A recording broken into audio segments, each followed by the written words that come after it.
Naomba niongee na mkuu wa majeshi Mkunda.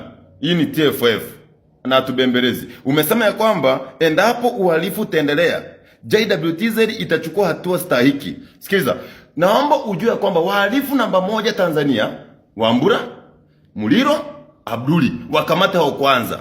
Lakini kama ni sisi mnatutishia maisha wa Tanzania TFF kwa je uhalifu, tutadili na polisi na tutawaacha polisi salama. Na wewe Wambura umesema ya kwamba mnanua umbwa kwa ajili ya kukandamiza uhalifu. Sasa sikiza. Hata mkinua simba, hata acha na umbwa. Hizo umbwa mmeenda mbali. Nunueni simba, kabisa, nunueni chui. Bado polisi kiti chenu chipo motoni. Hatuwaachi salama.